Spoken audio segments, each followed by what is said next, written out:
Yes, comrades. Good morning. Mwasuka bwanje naso muli bwanji kumene muliko. Comrades, choyamba ndingothokoza kuti dziko lathu kulibata after chisankho chomwe chinali chopwetekesa mutu kwambiri.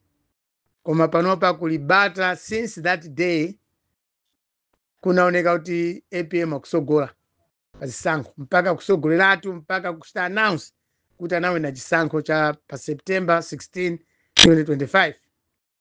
Akhala msogolo wa dziko lino kachikena for the second time after tamchosa mu 2020. Comrades Malawians amene mkulira kwambiri musazitayise nthawi yanu. Chimene muyenera kudziwa ndi ichi: kuwina chisankho is nothing apart from a good strategy. Ngati chipani chanu chinapanga strategy yabwino kwa inuyo maona ngati yabwino, that strategy has been proved today kuti sinali strategy yabwino yowina chisankho. And the best way to do is go back by drawing board, come up with good strategies to win the next election in 2030. Panopa tingotokoza tingoyamika Mulungu kuti kumalawi kuno kwapezekanso mtsogoleri wina ngakhala kubwereza, the 7th president of this country, yemwe ndi Professor Arthur Peter Mutharika ndi running mate wake Jane Ansah. Tivomereze chasoneza kuti apapa strategy imene inaenda pa DPP ngakhale tinganene motani kana bera kana tani, that was their good strategy, and that strategy yathandiza. Ifeyo strategy yathu yomwe timaona ngati inali the best, it has been proved to be wrong. Koma kuluza chisankho sikamena kumakhala kuti kutha kwa chipani kapena kutha kwa nzeru za atsogoleri omwe apikisana nawo pa mpando umene wautsogoleri.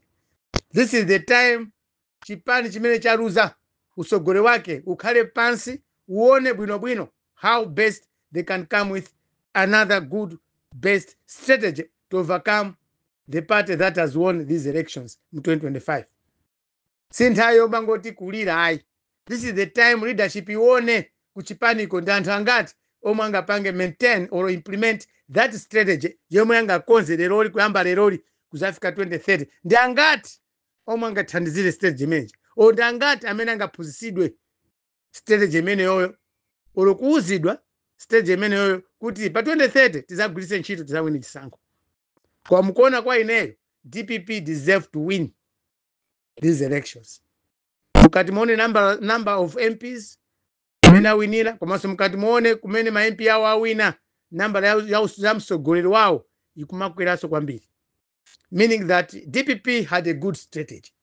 Honestly speaking, ifeyo azipani zina inendi na YTM tikhale pansi tiyambireso 1 tikonze zofoka zathu, sazinyengerere ya chikola zathuwa zokonza zawo zofoka zawo ali ku opposition amazikonza. Ngakhale feyo timaona ngati kuti akukangana anthena umathamangitsidwa chipani timaona ngati akulakwisa. It was one way of their strategy. First achose anthu osokoneza mchipani, kenako tikhazikike pa ground, ndimene DPP awinira. So the strategy imayamba nthawi inoyi ku integration ukuku tipite tonse Amalawi. Sikuti kapena ndi integration ya chipani cha DPP ayi, ndi integration ya chipani cha ku Malawi chomwe chawina zisankho. Mmene DPP yawina zisankho tonsefe mtsogoleri wathu kandifa opposition ka ruling party momwemo ka amene muli okuya kwambiri mtsogoleri wathu Peter Mutharika mpaka 2030. Koma kuti muyambe kupanga strategy yabwino kuti muzawine zisankho za 2030, tiyende nawo a DPP awo tizaona zimene akupanga. Tisakhale kuti okhumudwa ati andikapita kumene kuja ndikachipa ayi. Nawonso a DPP analuzapo chisankho. Mu 2020 DPP lost the elections, koma atakhala pansi abweranso mboma chimozimozi. Nanunso mwaluza lero ino mawa mukhoza zabweranso mboma. Come up with a good strategy. Koma chachikulu muzikondana kuchipaniko, musamana mizani. Chokukondana sikunamizana ato ayi. DPP awatu strategy yawo munayiona. Achakwera anatenga running mate wawo yemwe anali independent member, yemwe anatengera chipani cha MCP ku court, kusiya kutenga candidate yemwe anawina ngati vice president ku convention yayo ya MCP. Inali strategy ya Chakwera yalephereka. It has been proved wrong. So chimozimozi zipani zina zonsezi mwalepera because of strategy imene munagwisa ntchito yowina zisankho. Anthu amalawi ambiri sanaione kuti ndi aphindu. Tinailuza fundo tinali nazo inde, koma kuti titenge fundo zija tikalowese mboma tinalibe choyendapo. Tinalibe anthu oti atenge fundo zija timkankhe president wathu wa chipani cha UTM Adesu Kabambe kuti akakhale mboma. Why I'm mentioning UTM? Because I'm a UTM member. So I'm saying this kuti ngati chipani cha UTM tikhalenso pansi pa drawing board, akuluakulu athu aone kuti kodi zinavuta pati, komanso ndi strategy yanji oti tingagwise ntchito panopa kuzawina zisankho za 2030. So tikapanda kwamba kukonzeka panopa kusogoloku zingokhala anthu olira kena kuchipani kungotha ngati mene zikuthera zipani zinazo. Tili ndi mwayi kwambiri ku UTM, tili number 3 ndipo tapangako improve numbers of MPs to 8 from 4. Tili bwino kwa basi, koma we need people okonda chipani komanso anthu okonda mtsogoleri wawo. Kukonda chipani situ kapena kumamunamiza president ayi. MCP yagwa chifukwa chonamiza president. DPP yawina chifukwa president wawo amamunamiza mwaonadi. Abwana panganizi anzathu awina. Whatever anything that DPP can say utawina chisankho because of this, chikhala ngati choona because awinadi. Koma ifeyo ngakhale tingalire chotani tauza chisankho eti otipshe mtima, nothing is going to change. So comrades Malawians, kulumbisidwa kwa mtsogoleri wa dziko lino ndi ku stadium kam stadium. Palibe chifukwa wina nene kuti ine silingapiteko. Anthu azoona ngati DPP ija ndi ifeyo tikugwira ntchito limodzi. Iyayi.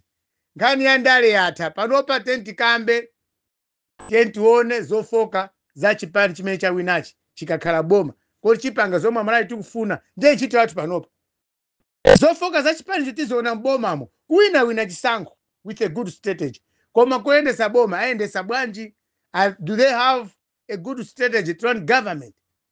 Chapandale do strategies is matter. What strategies did we going to use to make us vote it again in 2030? 10,000 most. So what strategies can we use as losers of these elections? Tigwisa njira yanji kuti tizachose DPP mboma. Apapa tiyambire tukuona DPP. Speech ya President Peter Mutharika ku stadium tikaimvere tonse koda uthandwa zichani. From there we start come up with a strategy. 2030 sizakhala zovuta tizadusa nafe amene taluza ka MCP ka UTM. We'll do that. Koma let's now tiwale zinazo ka Adesu Kabambe apita ku immigration achakwera ndikuvala kupita a Joyce Banda bakini muzi they will go. Atuso nawo sakhoza kupita.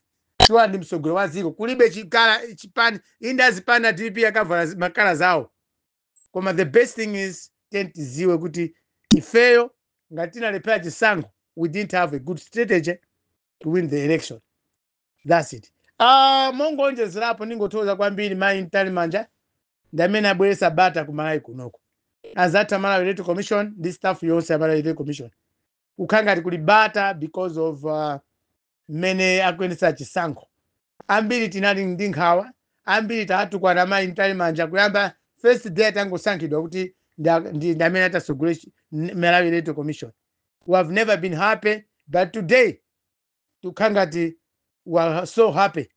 Zinthu zikuyenda aliyense Malawi anavota, aliyense Malawi anatapanga nawo participate muzisankho izi akusangalala.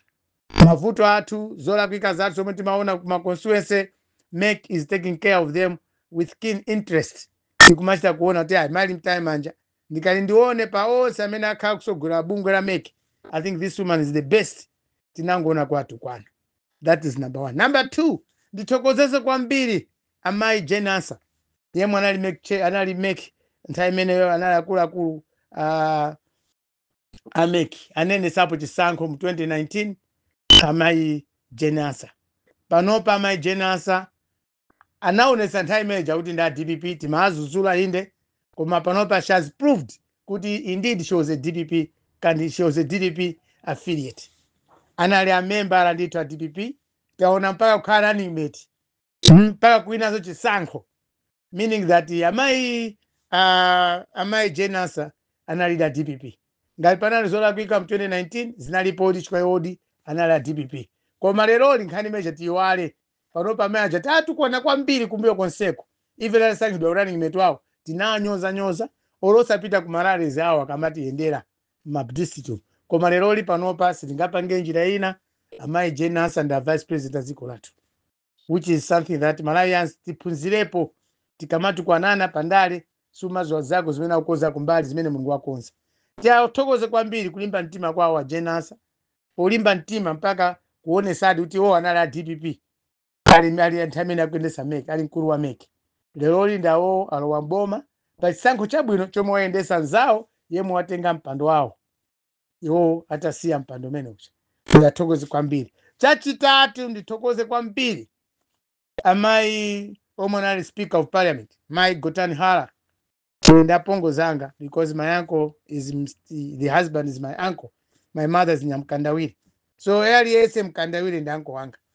So amayi amene wawa anaswalidwa kwambiri kuchipani kwawo. Ambiri amalawi tinalokhumudwa kuti Chakwera asiya running mate ngati mene zimayenda kukhalira, atenga munthu wa independent yemwe anangolowa kumene kuchipani pamene Gotani Hara no chipani cha MCP kalekale anasiya ndithu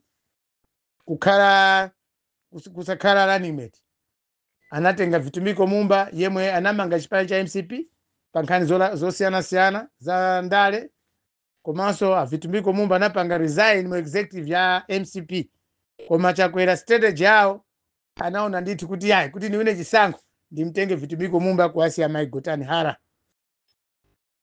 kuti akhale running mate. Koma panopa I'm happy kuti Mai Gotani Hara ambiri nalo udandala, koma she's back in the parliament ngati member of parliament.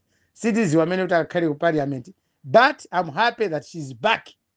Awina chisankho ku constituency chimozimozi amumba ngakhale awina akakumana ku parliament.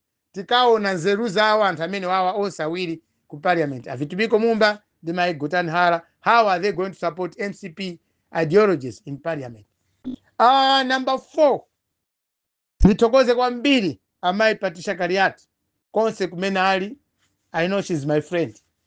Timagwirizana kwa zina timasemphana, koma ndi abwana anga ndithu ku UTM kuko. After atachoka chipani cha DPP, she lost the seat ku Mulanje ku constituency kwawo chifukwa kuti anachita merge ndi Saulus Chilima. Koma panopa muhape kuti Mai Kariati abweranso ku parliament, atenga mpando wawo wa uphungu. Panopa she's back in parliament pa ticket ya UTM. I'm very happy. Komanso ndikupempha mayi nonse okonda azimayi amene mmalemekeza azimayi, amayi Kariati tenti athokoze kwambiri. She has been working tirelessly making zina la UTM kukwera kupita pasogolo. Lero li ndi amayi aja abweranso ku parliament, awina bwino ndithu kwawo ku constituency, no issues attached. She has been very good, and I'm very happy kuti panopa Mai Kariati abweranso ku parliament. Ndi ukulu wawo ndi nzeru zawo zozama pa nkhani ya ndale, ndi kuziwa amene ndale zakumana zakhalira kumbuyo konseku. I know she's going to do a good job and represent maganizo azimayi ambiri ku parliament. Komanso akathandizana bwino kwambiri ndi amayi Gotani Hara ndi azimayi ena ofunikira kwambiri omwe tikuona kuti ndolimbikira omwe asankhidwa kupita ku parliament. So zinthu zimene zizi ineyo sindingangokhala ayi. I respect these women because of what they are or what they have been. Kumbuyo kwa matikwanidwa, koma leroli they have proved to people kuti si anthu wamba, ndi anthu anzeru zawo. Comrades, good morning.